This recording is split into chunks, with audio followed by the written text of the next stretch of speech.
তিনজন মিনিস্টার আছে, শোভনদেব, প্রদীপ মজুমদার আর বেচা, মাত্রই কজনের। আমি প্রথমেই আপনাদের সকলের জানবার জন্য বলি, জিনিসপত্রের দাম, শীতকাল আসছে, ইমিডিয়েট টাস্ক ফোর্সের একটা মিটিং করা হোক, এবং আলু আর পেঁয়াজের দামটা কেন বাড়াচ্ছে। আমি আলু বলেছিলাম নিজের রাজ্য আগে পাবে, যেটা আমি প্রোডাকশন দিই। আলু সিড আমরা নিয়ে আসছি, সিড তো আমাদের নেই, সেন্ট্রাল গভর্নমেন্ট থেকে আনতে হয়, ওরা অনেক দাম নেয়। আলু সিডের প্রবলেম হচ্ছে, বাট এই প্রবলেমটা আগামী দিন আমাদের নিজস্ব করে কিছু করতে হবে যাতে সমাধান হয়। কিন্তু আমরা বলেছিলাম আমাদের যা প্রয়োজন রাজ্যের, সেটাকে রেখে নতুন আলু যতক্ষণ পর্যন্ত না উঠছে ততক্ষণ পর্যন্ত বাইরে আলুটা যাবে না। এখন তো দেখছি এরা এক্সপোর্ট পর্যন্ত করতে শুরু করে দিয়েছে। Please take stock. আমি আজ থেকে মার্কেটিং, অরবিন্দ আমাদের ওঙ্কার মিনার হাতে দুটো ডিপার্টমেন্ট ছিল, একটা এগ্রিকালচার ডিপার্টমেন্ট আর একটা মার্কেটিং ডিপার্টমেন্ট এগ্রিকালচার। দুটো খুব বড় ডিপার্টমেন্ট, একজনের দ্বারা সম্ভব নয়। বেচারা মান্নাকে আমি দায়িত্ব দিলাম, অ্যাগ্রো মার্কেটিং ডিপার্টমেন্টের চেয়ারম্যান করলাম আজ থেকে। সুতরাং প্লিজ টেক এ স্টক, কোন পজিশনে আছে এবং আমাকে জানাতে হবে, টাইম টু টাইম মনিটর করতে হবে। ডিজিকে ডাকুনি কেন এই মিটিংয়ে? Immediate call.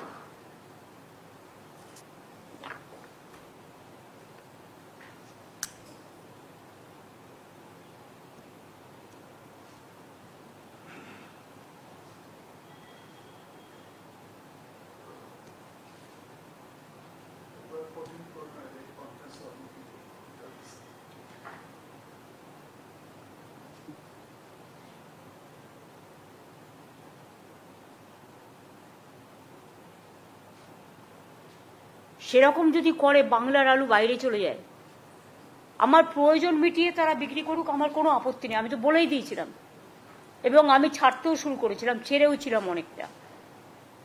কিন্তু বাংলাকে দাম বাড়িয়ে অন্য জায়গা থেকে মুনাফা করব, আর আমি আলু চাষিদের জন্য ইন্স্যুরেন্স করব, দুটো একসাথে হতে পারে না।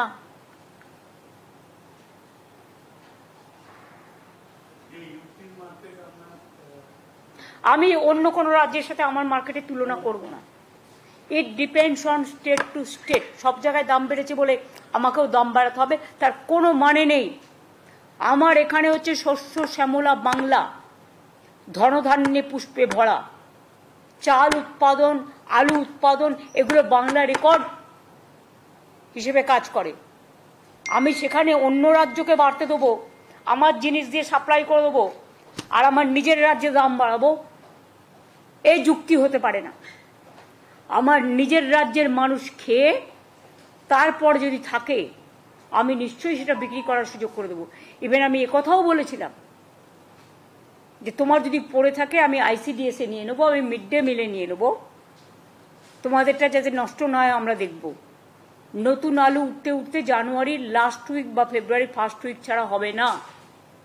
সবটাই যদি আপনারা ছেড়ে দেন শুধু বাইরে বিজনেস করবার জন্য, বর্ডার দিয়ে এগুলো যাচ্ছে, আবার কন্ট্রোল করো। আর তার আগে স্টক আমাকে দেখাবে, কত ছিল, কত বেরিয়েছে, এখন কত আছে। কারণ আমি তো রেখে দিতে বলেছিলাম আপ টু জানুয়ারি আমাদের স্টকটা, শুধু বীজের জন্য আলু যেটা লাগে সেটুকু রেখে। তো কেন এটা হলো না এবং আমাকে কেন জানানো হলো না? আমি বলেছিলাম 1 লক্ষ করে করে আমি ছাড়বো, ছাড়তেও শুরু করেছিলাম, তারপরে যতটা পেরেছে নিয়ে নিয়েছে। আমি একটা কথা বলি, রাজীব কুমার তুমিও আছো, এটা কিন্তু প্রেসের সাথে ডাইরেক্ট কানেক্টেডও আছে। কিছু জিনিস ইমিডিয়েট ইউ টেক কেয়ার। হয়তো তুমি চেষ্টা করো, কিন্তু local police is not helping. সবাইকে বলছি না, আমি একাংশ। পলিটিক্যাল নেতাদের নামে সবাই বদনাম করে বেশি। 5 টাকা খেলে 500 টাকা বলে দেয় চোর। কিন্তু পলিটিক্যাল নেতারা টাকা খাওয়ার আগে 10 বার ভাবে জনগণের টাকা খাওয়া কি উচিত। তাদের নিজস্ব একটা দায়বদ্ধতাও থাকে। কিন্তু লোয়ার লেভেলে কিছু অফিসার্স, কিছু কর্মী যারা এই গভর্নমেন্টকে ভালোবাসে না, এবং তোমার পুলিশেরও কিছু লোক, তারা টাকা খেয়ে আজকে বালি চুরি বলো, কয়লা চুরি বলো, সিমেন্ট চুরি বলো, জয়গাঁওতে এত পাথর পড়ে আছে, ভেঙে কেন তোমরা টেন্ডার করছো না? এটা তো এগ্রিকালচার, এটা তো ল্যান্ড ডিপার্টমেন্ট করবে। ল্যান্ড ডিপার্টমেন্ট কি করছে? কেন বসে আছে? Why they are sitting idly, they are sitting quietly? আমি তো পরিষ্কার বলেছিলাম যে যত বালির জায়গা আছে টেন্ডার করে দাও, যত পাথরের জায়গা আছে টেন্ডার করে দাও, যত ইল্লিগাল মাইনিং চলছে আটকে দাও। সিআইএসএফ টাকা খেলেও আমাদের লোকেদের ধরবার অধিকার আছে, এটা মাথায় রাখো। কারণ চুরি হলো তখন বলবে কয়লা চুরি করছে তৃণমূল কংগ্রেস, আর চুরি করবে সিআইএসএফ টাকা খেয়ে বা পুলিশের একাংশ টাকা খেয়ে, আমি এটা টলারেট করব না। যদি কোনো রাজনৈতিক দলের লোক হয়, তার কলার চেপে ধরো, তাকে আইনের পেছে ধরো, আইনত জেলে পাঠাও। এখানে কোনো এক্সকিউজ আমি চাই না। আমার দরকার নেই এক পয়সাও। বারবার আমি বলি, আমার প্রয়োজনে আমি দলের নির্বাচন করবার জন্য আমি লোকের কাছে আঁচল পেতে টাকা নেব। আজ পর্যন্ত বলতে পারবে না আমি কোনো গভর্নমেন্টের কাজে বা কারো কাছ থেকে আমি এক পয়সা নিয়েছি, কোনো কারণে। অন্য কেউ যদি নিয়ে থাকে তুমি ছাড়বে কেন? কেন ছাড়বে? একই আইন, law must be applied to each and every individual together. There should not be any discrimination. কেউ কেউ ভাবে একে ম্যানেজ করি, ওকে ম্যানেজ করি, নিয়ে এক্সটর্শন করি, তারা বাঁচাবে। কেউ বাঁচাবে না, আমি তো বাঁচাবো না। আমার কাছে কোথাও না কোথাও থেকে তো খবর আসবেই। সব আলুটা বেরিয়ে গেছে, মাথায় রেখো। আজকে আলুর দাম বাড়ছে। পেঁয়াজ আমি কষ্ট করে তৈরি করতে শুরু করেছিলাম, বাংলায় পেঁয়াজ তৈরি হতো না বলে, সবটা নাসিক থেকে আসতো।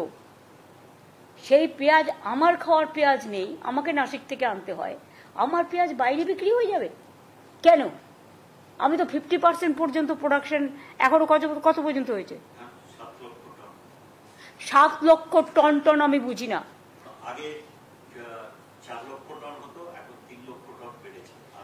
আমি পার্সেন্টেজ জিজ্ঞেস করছি, কত পার্সেন্ট?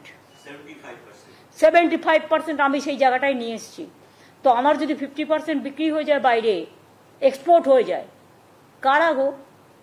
তাকে আমি টাকা দেবো, তাকে আমি বিমা দেব, তাকে আমি জমি উর্বর করার জন্য ইকুইপমেন্টস দেবো, প্রিজার্ভেশনের জন্যও দিচ্ছি। আর কিছু লোক বিজনেস করতে গিয়ে কমার্শিয়ালি স্টেটকে এক্সপ্লয়েট করবে, এটা যারা চাষি তারা করে না, এটা কিছু মিডল ম্যান আছে তারা করে, যারা দালালি করে সমাজটাকে শেষ করে দেয়। আর সেই দালালির টাকা তারা ভাগ দেয় একে একে তাকে। এটা যাতে না হয়, ইচ অ্যান্ড তুমি এসটিএফকে স্ট্রং করো, অ্যান্টি করাপশন ব্যুরোকে স্ট্রং করো। আমি সিআইডি রিসাপেল করব, টোটালটাই তোমার দায়িত্ব দিচ্ছি। তুমি সমস্ত প্রস্তাব আমায় দেবে। আর যার যার বিরুদ্ধে কমপ্লেন আছে, কমপ্লেন পেলে ক্রস চেক করো। কেউ কেউ মিথ্যে কথা বলেও কমপ্লেন করে। সত্যি যদি প্রবলেমটা জেনুইন হয়, তাহলে টেক স্ট্রং অ্যাকশন। কেউ বাধা দেবে না, আর কেউ বাধা দিলে আমি শুনবো না। আমি তো আমার কথাই শুনবো না, মানে আমি নিজের কথা বলছি। আমি আমাকে যদি ক্ষমা না করি, তাহলে তোমরা কাকে ভয় পাচ্ছ? কেন শুনছো না? এগ্রিকালচার এবং রুরাল ডেভেলপমেন্ট মিনিস্ট্রিকে শুধু বক্তৃতা দিলে হবে না, কাজ করে দেখাতে হবে। পুরো সার্ভে হয়েছে ওঙ্কার, যেগুলো আমাদের বন্যা টন্যা হয়েছিল, টোটালটা হয়ে গেছে। ঠিক আছে, আর বেশি বলতে হবে না। তার মানে যেটা আমরা বলেছিলাম যে এই যে বর্ষায়, বন্যায়, দানা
সেপ্টেম্বর পর্যন্ত থাকে, কিন্তু আমরা দানার জন্য এবং প্রাকৃতিক দুর্যোগের জন্য বাড়িয়ে নভেম্বর করেছি। তা আপনি ওয়েট করেন না কেন? আমি কি আমাকে বলতে হবে কেন? আমি কি মানে কিছু জানি না? বাড়িয়েছি আমি আর আমার মনে নেই? আমার যথেষ্ট মনে থাকে। আমি আজকে যেটা প্রেসকে বলবো যে প্লিজ এগুলো পজিটিভভাবে দেখুন, নেগেটিভভাবে দেখার চেষ্টা করবেন না। আপনারা কি করেন, পজিটিভ জিনিসটাকে অ্যাভয়েড করে অলওয়েজ নেগেটিভ ব্যাপারটাকে সামনে নিয়ে আসেন। তাহলে তো আপনাদের সামনে মন খুলে আমি ট্রান্সপারেন্সি মেনটেন করে, স্বচ্ছতা মেনটেন করে কোনো কাজ করতে পারবো না। আর তা যদি না করতে পারি, তাহলে জনগণ জানবে কি করে যে আমরা কি করতে যাচ্ছি, কি না করতে যাচ্ছি, কোনটায় ভুল, কোনটায় ত্রুটি? এটাও তো জনগণকে জানাতে আমি বাধ্য, এবং সেটা সংশোধনের জন্য কি ব্যবস্থা করা হচ্ছে। আপনাদের এটা আমি অনুরোধ করব। আমি জানি কোনো কোনো চ্যানেল আমার একদম 100% এগেনস্ট, তারা একটাও পজিটিভ দেবেন না, টোটালটাই নেগেটিভ আর নেগেটিভ করবেন। তাই যদি করেন তাহলে জেনে রাখুন, আগামী দিন যদি আমি ট্রান্সপারেন্সি নিয়ে মিটিং করি, তাহলে আমি তাদের বাদ দিয়ে করব। পরে আপনারা নিউজ কালেকশন করে নেবেন, কারণ আমি এটুকু কোঅপারেশন তো আপনার কাছ থেকে আশা করতে পারি। এখানে যারা আমরা বসে আছি প্রত্যেকে আমরা দায়িত্বপূর্ণ লোক, প্রত্যেকে দায়িত্বপূর্ণ অফিসার, প্রত্যেকে দায়িত্বপূর্ণ মিনিস্টার, হেজিবিজি কেউ নেই। আপনাদের ওখানেও যারা আছেন, আমিও আশা করি আপনারাও গুরুত্বপূর্ণ লোক, আপনারাও দায়িত্ব নিয়ে কাজ করেন। এইটুকু দায়বদ্ধতা আপনাদের কাছে আমি আশা করব। আর তা নাহলে আপনাদের সামনে মিটিং আমি করব না। পরে আমায় বলতে পারবেন না কেন টিভিতে হচ্ছে না, কেন আমাদের সামনে হচ্ছে না, লাইভ স্ট্রিমিং কেন হচ্ছে না। এটা আমার একটা পার্ট, যা ইনস্ট্রাকশন দেওয়ার আমি দিয়ে দিলাম। টাস্ক ফোর্সের মিটিংটা ইমিডিয়েট করো, দেখে নাও। আর রাজীব জেলায় জেলায় ইনস্ট্রাকশন দিয়ে দাও এবং রিপোর্ট দিতে বলো। সপ্তাহে একদিন করে, আমি জানি তোমার অনেক কাজ করতে হয়, তার সত্ত্বেও এটা মনিটরিং করতে হবে। প্রত্যেক জেলায় একটা করে নোডাল অফিসার থাকবে যে মনিটরিং করে ডিটেলসটা দেবে। শুধু সিসিটিভিতে সব হবে না, যারা এইসব চুরি ডাকাতি করে না, সিসিটিভি অনেকভাবে ইউজ করে। দেখে নাও কিভাবে করবে, তুমি জানো কোন সিস্টেমে করা উচিত। ডিবিটির টাকা নিয়ে ট্যাবে 2 কোটি ছেলে মেয়েদের আমরা ট্যাব দিয়েছি, তার মধ্যে 1600 কোটি টাকার ট্যাব আমরা দিয়েছি। তার মধ্যে 1900 সামথিং 2 কোটি টাকার মতো ওই জামতারা গ্রুপ আছে, আপনারা জানেন তাই তো? এটা নিয়ে জামতারা একটা চক্র আছে, এটা নিয়ে একটা সিনেমাও হয়েছিল। চক্রটা ঝাড়খণ্ড, বিহার এসব জায়গাকে কেন্দ্র করে বিভিন্ন পলিটিক্যাল পার্টির শেল্টারে থেকে তারা আসছে, বিভিন্ন মলে এসে আড্ডা মারছে, ব্লুপ্রিন্ট তৈরি করছে, অপারেশন করছে, কোথাও না কোথাও গেস্ট হাউসে ভাড়া নিয়ে নিচ্ছে, অনেক সময় সাংবাদিকদের সাথেও মিশছে, রাজনৈতিক দলের লোকেদের সাথেও মিশছে। কারণ একটা কোনো অপারেশন করতে গেলে তো কয়েকটা লোককে কনফিডেন্সে নিতে হবে, কখনো আপনি কখনো আমি। আর পুলিশ, অ্যাডমিনিস্ট্রেশন, শপিং মল সবচেয়ে ভালো জায়গা। আমি এখন থেকে শপিং মলগুলোকে সাবধান হতে আবেদন জানাবো। আমরা কিছু কমপ্লেন পেয়েছি কিছু কিছু জায়গায় যেখানে ফেক কারেন্সি আসছে। কয়েকদিন আগে একটা জায়গায় আগুন লেগেছিল, আপনারা নিশ্চয়ই জানেন, আমি নাম বলছি না। এবং কয়েকদিন আগেও আরেকবার আগুন লেগেছিল, 2 মাসে 2 বার। আমরা অনেকগুলো ইম্পিউট পেয়েছি। সব শপিং মল খারাপ না, সব শপিং কমপ্লেক্স বা বিজনেস সেন্টার খারাপ না, কিন্তু সবাইকে সতর্ক হতে অনুরোধ করছি, পাবলিককেও সতর্ক হতে অনুরোধ করছি। এই সব জায়গায় এসে এরা শেল্টার নেয়, এবং যেহেতু আমাদের বর্ডার কান্ট্রিগুলোতে একটু টালমাটাল চলছে এবং কেন্দ্রীয় সরকারও যেভাবে সক্রিয় হওয়া উচিত ছিল হয়নি, আমি এ নিয়ে এক্সটার্নাল অ্যাফেয়ার্স পলিসি নিয়ে কোনো কথা বলি না বলে আজকেও বলবো না, কিন্তু আমাদের পুলিশকে আমি যেটা বলবো ওদেরও অ্যালার্ট করতে, কারণ বর্ডার আমাদের হাতে নেই, বর্ডার কিন্তু সেন্ট্রাল গভর্নমেন্টের আন্ডারে। ফেক কারেন্সি কি করে আসছে? why they are not taking appropriate action? বর্ডারে বর্ডারে স্টেটে স্টেটে, all state বর্ডারে, all district বর্ডারে, all gateway of the commissionerate, all important places এখন থেকে রেগুলার নাকা চেকিং হবে। আমি পাবলিকের কাছ থেকে কোঅপারেশন চাইব, তার কারণ হয়তো নাকা চেকিং করতে গেলে অনেকে আপত্তি জানায়, ভাবে আমার অসম্মান হচ্ছে। আমার গাড়িতে নাকা চেকিং হলেও আমি খুশি হব, তার কারণ আমিও তো চাই না যে কোনো একটা লোক সুযোগ নিয়ে আমার গাড়িতে কিছু রেখে দিই। সুতরাং আমাদের সকলকেই সতর্ক হতে হবে। নাকা চেকিং কম্পালসারি, সকাল দুপুর সন্ধে নয়, যে রাত্রিবেলা করলাম দিনে করলাম না তা নয়, রেলেও নাকা চেকিং হওয়ার দরকার আছে। রেলের মধ্যে থেকে অনেক আর্মস আসছে, আমরা 17-18টা আর্মস ফ্যাক্টরি অলরেডি খুঁজে বের করেছি বিহারের ওদিক থেকে, যেখান থেকে আর্মস আসছে। জিএমদের ডেকে দরকার হলো তুমি একবার বলো, চিফ সেক্রেটারিকে আমি বলবো ডিজিকে সাথে নিয়ে, ওখানে জিআরপি এবং আরপিএফ কে বলবে চেক করতে। আমাদের ঘাড়ে চাপিয়ে দিলে হবে না, প্লেন আমাদের হাতে নেই, ট্রেন আমাদের হাতে নেই, কিন্তু তাদের অনেক ভাইটাল রোল আছে। অনুপ্রবেশ হবে কি করে? পাসপোর্ট আগে কে পাসপোর্ট নিয়ে আসছে, তার পাসপোর্টটা আদৌ ঠিক কিনা আমি কি করে জানবো? এটা আমার ডিউটি নয়, এটা তো এয়ারপোর্টের ডিউটি, সিআইএসএফ এর ডিউটি। কয়লাকে সাপ্লাই করছে তো বিএসএফ এর ডিউটি, সিআইএসএফ এর ডিউটি। বর্ডার দিয়ে কে ঢুকছে তো বিএসএফ এর ডিউটি। গরুকে পাচার করছে তো বিএসএফ এর ডিউটি। সুতরাং they have to be very serious about it. ডেভেলপমেন্টের কাজ তো সেন্ট্রাল গভর্নমেন্টকে করতে হয় না, কিন্তু বর্ডার সিকিউরিটি তো সেন্ট্রাল গভর্নমেন্টের আন্ডারে, ডিফেন্স সিকিউরিটি তো সেন্ট্রাল গভর্নমেন্টের আন্ডারে, রিজার্ভ ব্যাংক তো তাদের আন্ডারে, এই তিনটে ডিপার্টমেন্ট তো তাদের আন্ডারে। সেখানে তারা ভালো করে কাজ করুক, আমাদের কোঅপারেশন পাবে। সিরিয়াস হয়ে যাচ্ছে, কারণ আমাদের যেহেতু অনেকগুলো বর্ডার আছে, আবার আমাদের বর্ডারের পাশে অনেকগুলো গেটওয়ে আছে। মনে রাখতে হবে আমাদেরটা হচ্ছে চিকেন স্নেক। বন্যাও আমরা ফেস করব, দাঙ্গাও আমরা ফেস করব, ফেক কারেন্সিও আমরা ফেস করব, জামতালাও আমরা ফেস করব, আমদানি জামদানিও আমরা ফেস করব, ফরেন ফান্ডও আমরা ফেস করব। ওয়াই? ফরেন ফান্ড তো আমার আন্ডারে নেই, ফরেন ফান্ড তো সেন্ট্রাল গভর্নমেন্টের আন্ডারে। কি করে ফরেন ফান্ডিং হচ্ছে এখানে? টেক কেয়ার করবে না? Very serious matter. আমি সিএসকে বলবো এটা নিয়ে ক্যাবিনেট সেক্রেটারির সাথে কথা বলে নিতে এবং হোম সেক্রেটারির সাথে।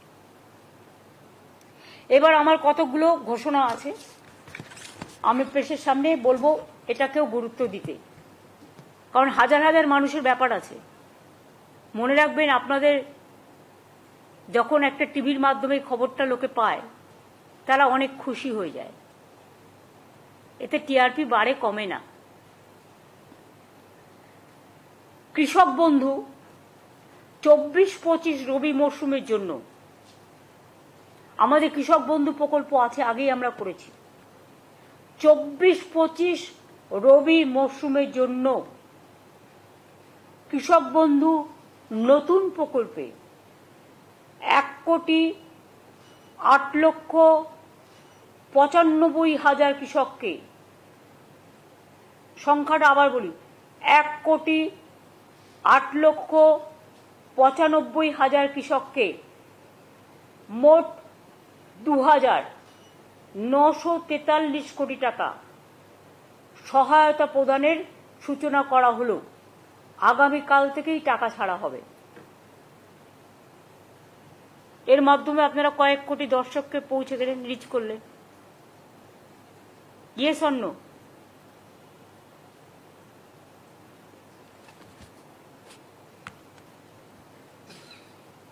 অর্থাৎ এবছরই কৃষক বন্ধু নতুন প্রকল্পে বাংলার কৃষকদের মোট 5,859 কোটি টাকা সহায়তা দেওয়া হলো শুধু এবছরে।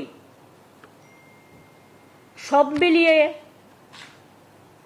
2019 সাল থেকে, মাত্র 2 বছরের কথা যদি আপনাদের বলি, তাহলে 13 বছরের কথা না বলে যদি আমি 2 বছরের কথাই বলি, তাহলেও জেনে রাখবেন বাংলার কৃষকদের এ পর্যন্ত কৃষক, বর্গাদার, ভাগচাষীদের 21,134 কোটি টাকা সহায়তা দেওয়া হলো।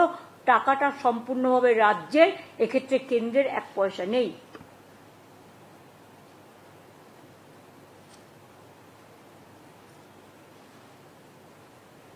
Am I clear? অন্তত হাত তুলে একজন দেখান, বুঝেছেন? ওই দীপঙ্কর নন্দী বুঝলে হবে না, ও শুনবে আর লিখবে এক।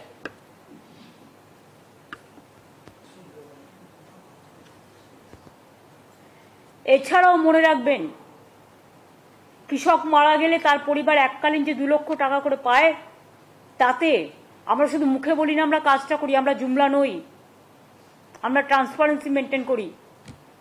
1,27,000 বেশি কৃষক পরিবারকে 2,544 কোটি টাকার বেশি সহায়তা প্রদান করা হয়েছে।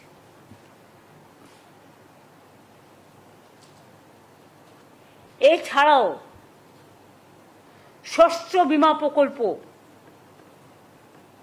মানে ক্রপ ইন্স্যুরেন্স, আগে চাষিদের টাকা দিতে হতো, কিন্তু এখন চাষিদের টাকা দিতে হয় না, আর সেন্ট্রাল গভর্নমেন্টের টাকা আসে না, আমরা দিই 100%।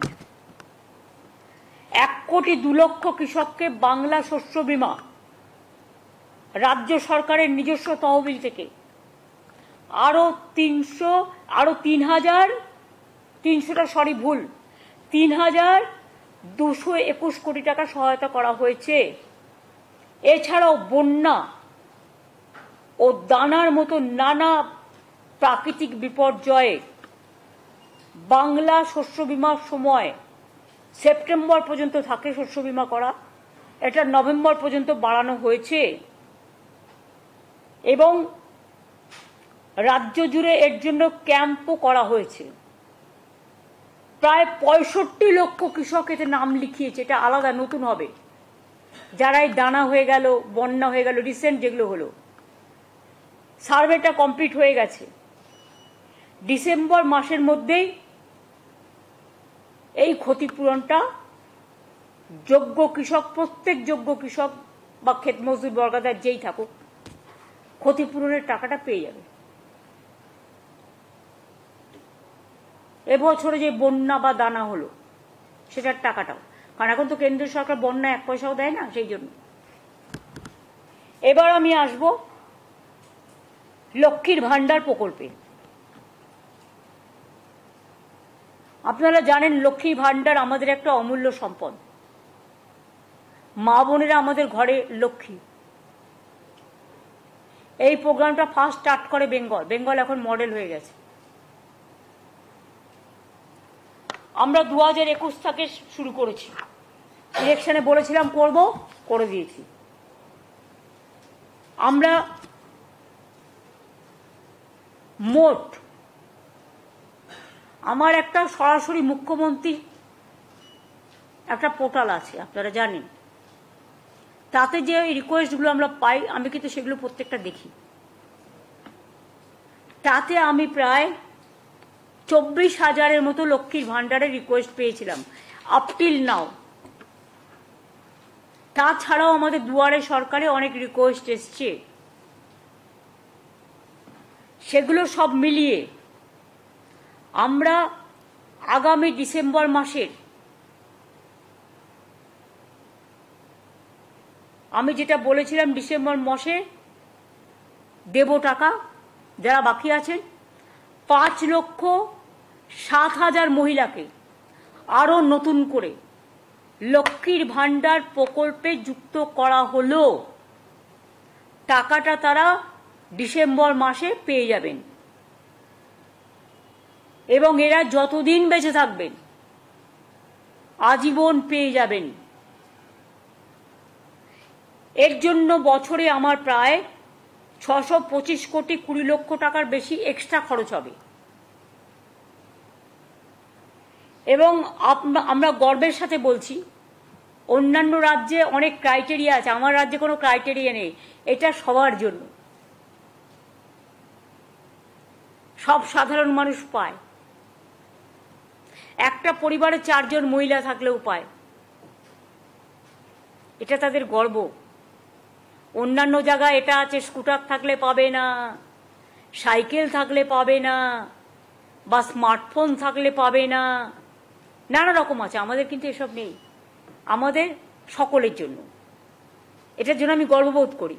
এবং আমাদের শিডিউল কাস্ট শিডিউল ট্রাইবেরা 1250 টাকা অলরেডি পায়, আর সাধারণরা 500 ছিল, ওটাকে 1000 করে দেওয়া হয়েছে বাড়িয়ে। যাই হোক, সরকারও চলবে, বছরের পর বছর আসবে, উন্নয়ন থেকে উন্নত উত্তরণ সবার হবে। আমাদের মোট এখন লক্ষ্মীর ভান্ডার পাবেন সংখ্যাটা হচ্ছে 2,21,00,000। যে কোনো রাজ্যের সাথে মিলিয়ে আমাকে দেখান, যারা শুরু করেছে 2 মাস 3 মাস ইলেকশনের জন্য, সব সংখ্যা মেলান, মিলিয়ে আমায় দেখান তো এত হিউজ নাম্বার কোথাও আছে কিনা।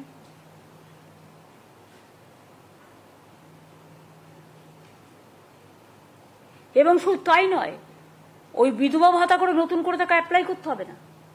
যখনই 60 বছর হয়ে যাবে অটোমেটিক্যালি সে সারা জীবন পাবে। মানে ওইটাই বিধবা ভাতা লক্ষ্মী ভান্ডারই চলে যাবে, বিধবা ভাতা বার্ধক্য ভাতা হিসেবে। তাকে আর অ্যাপ্লাই করতে হবে না। অ্যাপ্লাই করলে পায় না, পড়ে থাকে, কারণ ওখানে আবার সেন্ট্রালের টাকা আসতে লাগে। আমরা 50% দিলে ওরা 50% দেয়, কখনো দেয় কখনো দেয় না। যেমন আবাসের টাকা বন্ধ, ওখানে সেন্ট্রাল গভর্নমেন্ট একা টাকা দেয় না। নামটা প্রধানমন্ত্রী আবাস যোজনা, কিন্তু 40% টাকা আমাদের দিতে হয়। ইলেকশনের সময় পোস্টারিং করে, ঘর ঘর মে জল দিয়া, 75 ভাগ খরচ আমরা দিচ্ছি টাকা দিয়ে, মনে রাখবেন। কিন্তু পিএইচির কাজটা 16 চলছে বলে আমরা একটা মিটিং করতে আমি সিএসকে বলেছি already. I am not satisfied. Pipe পড়লেও অনেক জায়গায় লোকে জল পায়নি, এটা আমার কাছে খবর আছে। এবং আমি বলেছি এটাকে কি করে তাড়াতাড়ি করা যায়, স্পিড আপ করা যায়। যারা করবে না, নন কোঅপারেশন করবে, তাদের সরিয়ে দাও, দরকার হলে নতুন লোক দিয়ে কাজ করা। কিন্তু আমরা চাই আর 2 বছরের মধ্যে, আমি তোমাদের টাইম দেবো 1.5 বছর, আমি 1 বছর দিলে আরো খুশি হব। আর আমি জমি তখন নতুন করে আবার দেবো, আগে যেখানে পাইপ পড়ে আছে সেই জলগুলো আগে কমপ্লিট করবে। তারপরে অনেক জায়গায় পাইপ লাগিয়েছে, জল পৌঁছায়নি, এই কমপ্লেন আমার কাছে আছে। ফার্স্ট টু সলভ দিস, তারপর আমি আবার জমি কিনে দেবো। জমি তো আমার টাকায় কিনতে হয়, মেনটেনেন্স তো স্টেট গভর্নমেন্টকে করতে হয়। সুতরাং এটা সিরিয়াসলি দেখতে হবে। এটা আমার প্রায়োরিটি প্রোগ্রাম নাম্বার 1।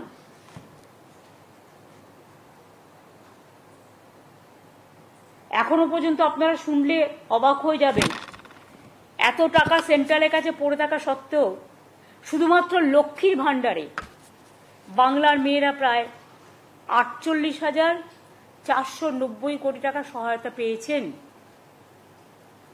এবং এটাতে যদি 600 কোটি টাকা যুক্ত আছে, তার মানে কি 48,490 কোটি টাকা পেয়েছেন। এবং আরো যদি 600 কোটি টাকা যুক্ত হয়, 625, তার মানে এটা হবে 2 কোটি, সরি, তার মানে এটা হবে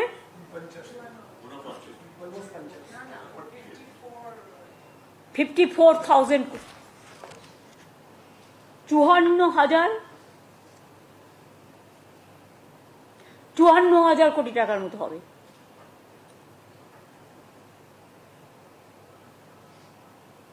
এটা গর্বের কি গর্বের নয়। লোক সংখ্যা আমাদের বেশি, মনে রাখবেন। আপনি উত্তরাখণ্ডকে বাংলার সাথে তুলনা করতে পারবেন না। Population, density of population is very high. Mumbai তো 2 মাস আগে চালু করেছে, সবাই পায় না, অনেক রেস্ট্রিকশন। প্রধানমন্ত্রীর বাড়ি, পাকা বাড়ি পাবে কোত্থেকে গরিব লোক? স্মার্টফোন থাকলে পাবে না, স্কুটার থাকলে পাবে না, নানা রকম ক্রাইটেরিয়া আছে। আমাদের ক্রাইটেরিয়া একটাই, গরিব মানুষ, সাধারণ মানুষ, যাদের প্রয়োজন আছে। সেন্ট্রাল একটা কৃষকদের সাহায্য করে, বলে দেয় 3 একর জমি থাকলে। বলতে পারেন বাংলায় কটা লোক আছে যার 3 একর জমি আছে? 3 একর জমি মানে কি? 1 একরে সম্ভবত 18 বিঘে বা 19 বিঘে, 3 বিঘে। আর 3 বিঘে মানে 1 বিঘেতে 19 কাঠা না 20 কাঠা, 20 কাঠা, 20 কাঠায় 1 বিঘে, তার মানে 60 কাঠা থাকলে তবে সে পাবে টাকাটা। আমাদের কিন্তু তা নয়, আমাদের 1 কাঠা জমি থাকলেও সে 4,000 টাকা পাবে, আর 1 একর জমি থাকলে সে বছরে 10,000 টাকা পাবে। এই হচ্ছে পার্থক্যটা, বুঝে যান। এবং আমাদের বর্গাদাররাও পায়, অন্য কেউ নয়, অন্য কোনো রাজ্যে হয় না। তাহলে লক্ষ্মীর ভান্ডার আরো প্রায় নতুন করে ডিসেম্বরে আরো 5,07,000 মহিলারা যারা নাম লিখিয়েছিলেন বা আমার সরাসরি মুখ্যমন্ত্রীর পোর্টালেও পাঠিয়েছিলেন, তাদেরটাও চেক করা হয়েছে, ওই লিস্টের মধ্যেই আছে। সুতরাং দুয়ারে সরকারও অ্যাপ্লাই করেছিলেন, সুতরাং তারা পাচ্ছেন। সংখ্যাটা হয়ে যাবে 2,21,00,000 ইন্ডিভিজুয়াল মহিলা। এছাড়াও আগামী ডিসেম্বর মাসের মধ্যে লক্ষ্মী ভান্ডারের টাকাটা দেওয়া হবে, 1 ডিসেম্বর থেকে শুরু হয়ে যাবে দেওয়া। শুধু কৃষকদের টাকাটা যেহেতু 2টো জেলা বাকি আছে সার্ভে করা, গ্রামীণ আবাস যোজনার, ওই 2টো সার্ভে করে দিয়ে দেবে। বাদ বাকি যেটা আছে, যেমন আমি বলেছিলাম আপনাদের আগেই যে আমরা, আচ্ছা ওটা আমি পরে আসছি।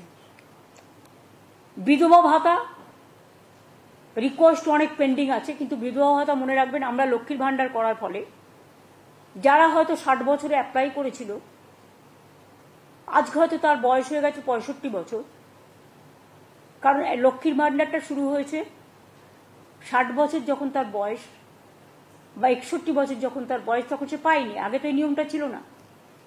এখন যেহেতু নিয়মটা করে দেওয়া হয়েছে, সারা জীবন পাবে, কাজে সেই বিধবারা কিন্তু এর আন্ডারে চলে আসছেন, লক্ষ্মীর ভান্ডার প্রজেক্টে বা এই বার্ধক্য ভাতার প্রোগ্রামে চলে আসবে মহিলাদের। তা সত্ত্বেও 43,900 জন স্বামীহারা মহিলাকে বিধবা ভাতা নতুন করে দেওয়া হচ্ছে ডিসেম্বর মাস থেকে। এর ফলে রাজ্য জুড়ে 20,32,000-এরও বেশি স্বামীহারা মহিলা বিধবা ভাতা অলরেডি পান। তাছাড়াও আরো 43,900 জন পাবেন নতুন করে। এর জন্য রাজ্য সরকারের প্রতি বছর খরচ হয় 2,450 কোটি, এবং এবারের খরচটা দেয়া নেই, সেটা নিলে আরো বেশি হয়ে যাবে, এইটা 3,000 কোটি টাকার মতো হয়ে যাবে। অর্থাৎ বিধবা ভাতাও নতুন করে পাবেন ডিসেম্বরে আরো 43,000 যারা নাম লিখিয়েছেন। বাদ বাকি আরো যারা থাকবেন, কাউকে আমরা লক্ষ্মীর ভান্ডারে অ্যাডজাস্ট করব, কাউকে সংখ্যালঘু দপ্তর আছে, ওদের একটা প্রোগ্রাম আছে, কারো ট্রাইবেল ডিপার্টমেন্ট আছে। এটা আমি পুরো সার্ভে করে দেখে আস্তে আস্তে আস্তে আস্তে টেক কেয়ার করব। এছাড়াও আপনারা জানেন আমাদের ফিজিক্যালি চ্যালেঞ্জড, বিশেষভাবে সক্ষম যে ছেলে মেয়েরা, তাদেরও আমরা মানবিক ভাতা দিই। আগামী ডিসেম্বর মাস থেকে আরো 19,000-এরও বেশি বিশেষভাবে সক্ষম মানুষকে মানবিক ভাতা দেয়া হবে।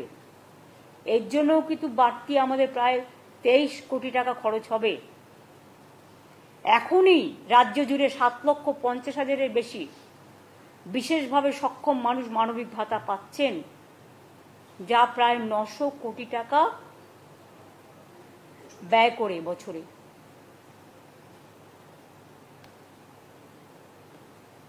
এরপর আমি আসব গ্রামীণ আবাসক যোজনায়। গ্রামীণ আবাসক যোজনায়, যেটা প্রধানমন্ত্রী আবাস যোজনা, নামটা প্রধানমন্ত্রীর, সব নামই এখন ওদের দেয়া। ওয়াশরুম করলেও তাদের নামে করতে হবে, কারো না কারো নামে। তারা নাম ঠিক করে দেবে, কাজটা করব আমরা, জল পরিষ্কার করব আমরা, ওয়াশরুম পরিষ্কার করব আমরা, ধান পুঁতবো আমরা, খাবে ওরা, অর্ধেক টাকা দেবো আমরা, আর নামটা তারা দেবে। একবারও জিজ্ঞেস করবে না রাজ্য সরকারের ক্ষমতা আছে কিনা এই যে একটা নতুন স্কিম করে দিলাম সেটা বহন করার মতো। অনেক জায়গায় করে কি, একটা স্কিম করে 2 বছরের জন্য, এবার 2 বছরে ধরুন 400 ছেলে মেয়েকে আপনি রিক্রুট করলেন, এবার 2 বছর পর ওই ছেলে মেয়েগুলো যাবে কোথায়? এই যে অগ্নিবীর নাকি, তাদের কি ভবিষ্যৎ? কি ইলেকশনের সময় লোক দেখানো? আমরা এরকম করি না।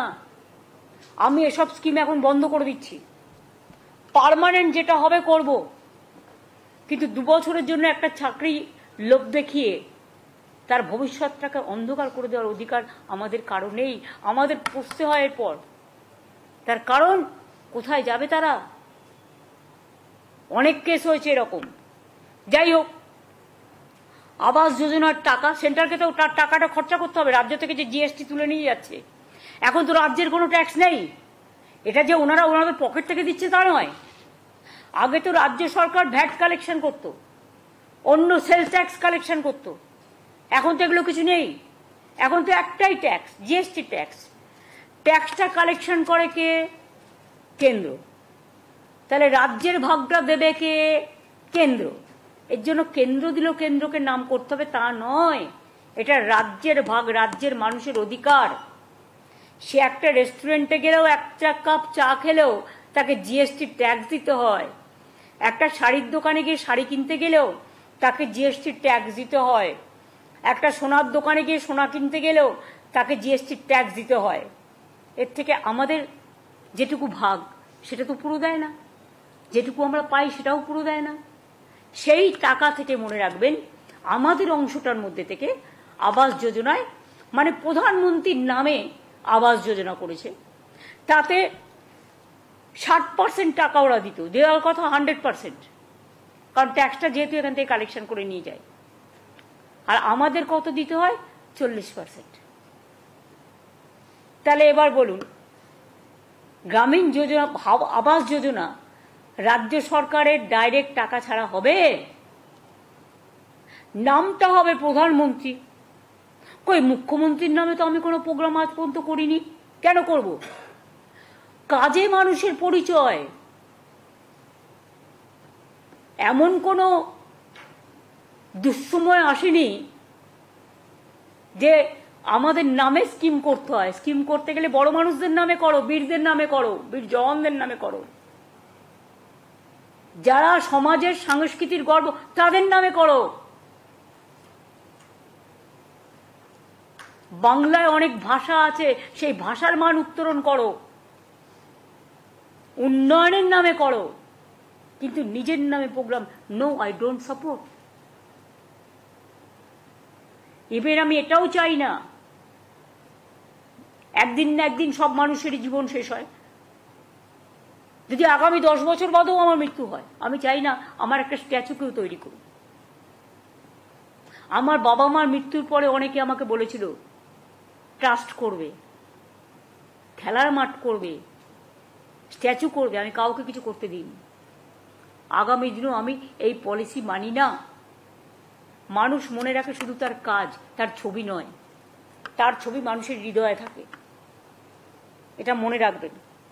এবং তাই আমাদের তো, আমরা এই খাতে পাই 24,275 কোটি টাকা প্রধানমন্ত্রী আবাস যোজনায়। মানে আমাদের 40% ছাড়াও সেই টাকাটা 3 বছর দেয়নি বাংলাকে। বর্ষা হলে, বন্যা হলে বেচারা মাটির ঘরগুলো ভেঙে ভেঙে চুরচুর হয়ে যাচ্ছে। কেউ একটা ছোট্ট ইটের গাঁথনি করলে, ধরুন ছোট্ট একটা বারান্দা করলো বা কিছু ইট দিয়ে একটা জানলা করলো, সেও পাবে না এই বাড়ি। স্মার্টফোন থাকলে পাবে না। এসিসিসির একটা লিস্ট আছে, খায় না মাথায় দেয় ভগবান জানে। আমরা আসার পরে প্রায় বামফ্রন্ট সরকার রেডি করে রেখেছিল, ওইটাই করতে হয়েছে। সেটাতে তো অর্ধেক গরিব লোকের নামই নেই প্রায়। এখন করলে দেখবেন টোটাল চেহারাটাই বদলে গেছে। তা সত্ত্বেও মনে রাখবেন যে আমরা বলেছি আমাদের টাইম টু টাইম, এখনো যতদূর আমি জানি 36 লক্ষ মাটির বাড়ি সারা বাংলায় আছে। বা ধরুন পাকা বাড়ি, যেটা ধরুন মাটির বাড়িতে একটা ইটের দেয়াল করেছে, অনেকে করে কি সার্ভের নাম করে বাদ দিয়ে দেয়। কেন? একটা ইটের দেওয়াল কি কেউ করতে পারে না নাকি? তুমি বাথরুমটা যদি ইটের করে দাও একটা মাটির বাড়িতে, তাহলে তোমার একটা ইটের দেওয়া থাকলে প্রবলেমটা কিসে যদি গরিব হয়? তার বৃষ্টির ছাটে টোটাল দেয়ালটাও তো ধুয়ে যায়। একটা বাড়ি অর্ধেক ভেঙেছে, তুমি অর্ধেক টাকা দাও। আরে আরেকটা মাটির বাড়ি, এটা হচ্ছে সহজ বুদ্ধি, যে অর্ধেক ভাঙলে পুরোটাই পড়ে যায়, কারণ মাটির ভিতটা নষ্ট হয়ে যায়। কারণ আমি গ্রামে অনেক গেছি, গ্রামে আমি খেলে বেড়াতাম, আমি সাঁতার কাটতে জানি, আমি গাছে উঠতে জানি, আমি ধানের খেতে আল দিয়ে পার হতে জানি। এটা বললে কেউ হয়তো ব্যঙ্গ করে বলবে উনি সব জানেন। না, আমি সব জানি না, ওরা অনেক জানে। কিন্তু যেহেতু আমার একটা অভিজ্ঞতা আছে, আমি ছোটবেলায় প্রতি বছর স্কুল মানে ক্লাস 7 পর্যন্ত প্রতি বছর পরীক্ষার পরে 1 মাস করে গ্রামে থাকতাম, আর ধান কাটার সময়টা যেতাম। ফলে এগুলো দেখতাম চোখের সামনে, খেলে বেড়াতাম, সেই জন্য এগুলো জানি। এটা আমার কোনো কৃতিত্ব নয়, এটা আপনারাও অনেকে অনেক কিছু জানেন আমার থেকে অনেক বেশি। সুতরাং আমরা যেটা বলেছিলাম, যদি কেন্দ্রীয় সরকার না দেয়, আমরা মানুষের পাশে দাঁড়াবো। আমরা বলেছিলাম এবছর আমরা 11 লক্ষ মানুষকে, এটা দুটো কিস্তিতে দেওয়া হয়, একটা 60,000 আর একটা 60,000। 60,000-এর কাজ হয়ে গেলে আবার 60,000 টাকা দেওয়া হয় প্রথম কিস্তির টাকাটা। আর 11 লক্ষর জায়গায় এটা আমি 1 লক্ষ বাড়িয়ে দিয়েছি। তার কারণ, যদিও টাকার সংকুলনের প্রবলেম আছে, তা সত্ত্বেও তার কারণ দানা হয়েছে, বন্যা হয়েছে, টর্নেডোতে অনেক ঘরবাড়ি ভেঙে গেছে, তাদেরগুলো ইনক্লুড করে আমি এটা 11 লক্ষটাকে 12 লক্ষ করে দিয়েছি। এবং আমাদের সরকার নিজেদের টাকায় এই বাড়িগুলোর টাকা দিতে শুরু করবে 15ই ডিসেম্বর থেকে 30শে ডিসেম্বরের মধ্যে টাকাটা পেয়ে যাবেন, প্রথম কিস্তিটা।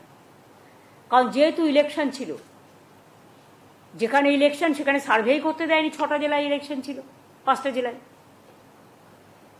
ফলে ওই 5টা জেলায় যে লিস্ট আমাদের কাছে আছে, তা সত্ত্বেও তো এটাও তো ঠিক, লিস্টে অনেক সময় ধরুন আসল সার্ভেটা হয় না, অনেক গরিব মানুষ বঞ্চিত হয়।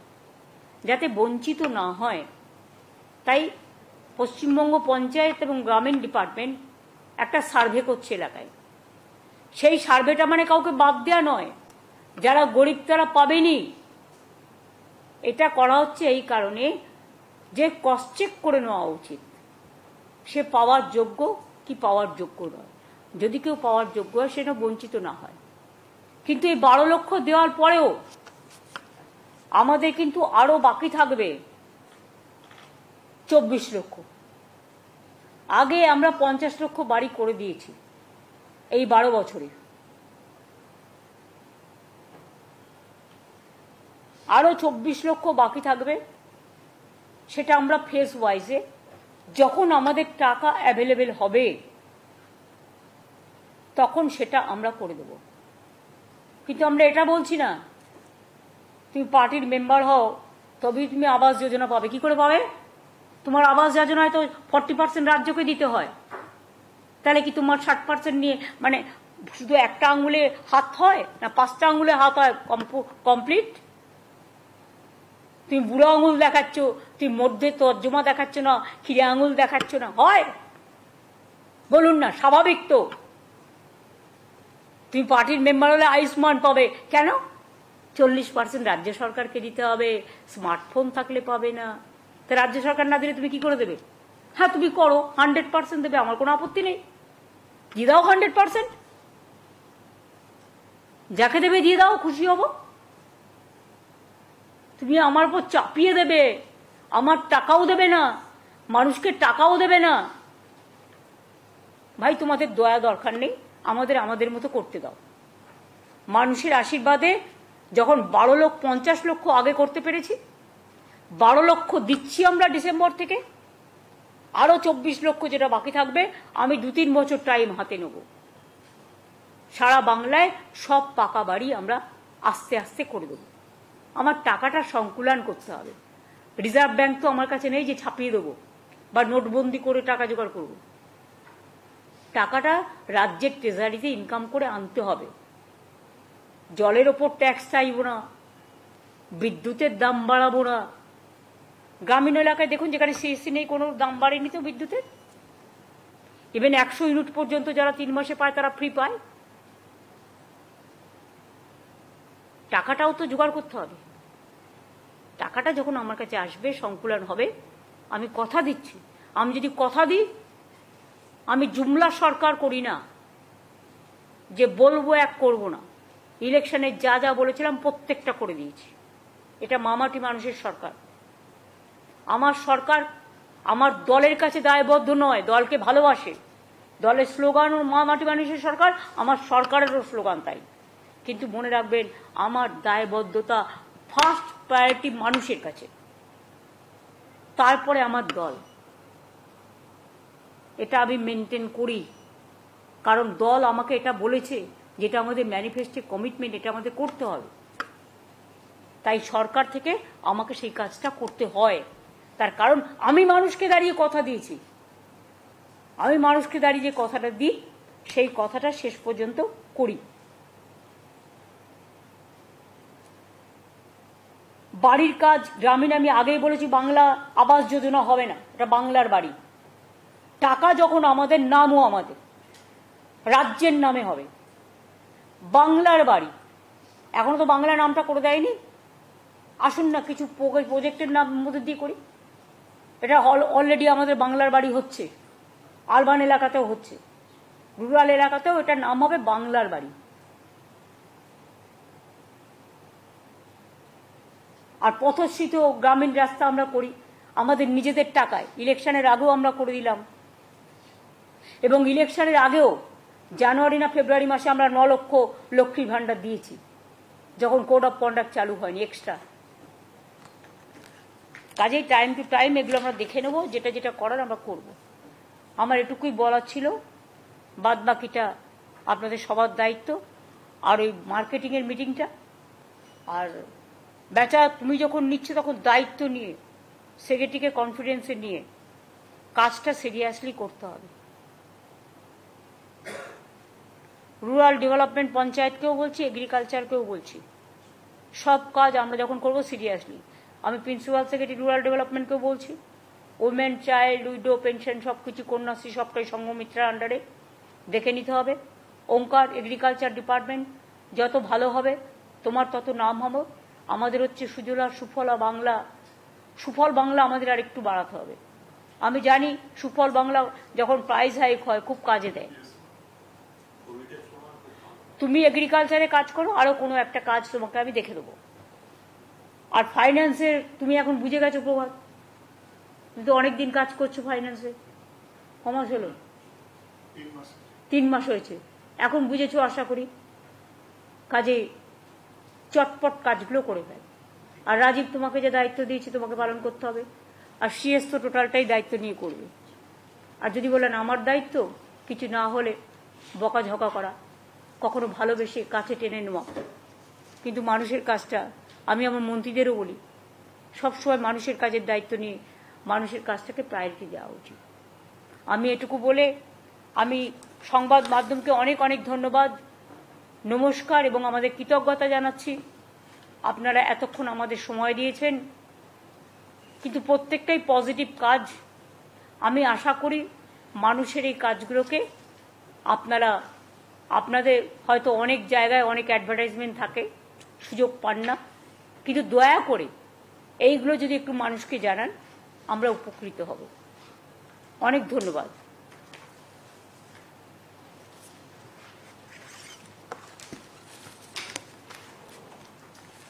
থ্যাঙ্কস। এবার সৌম্য এটাকে ডিসকানেক্ট করে দাও, ওদের একটু খাবার টাবার কিছু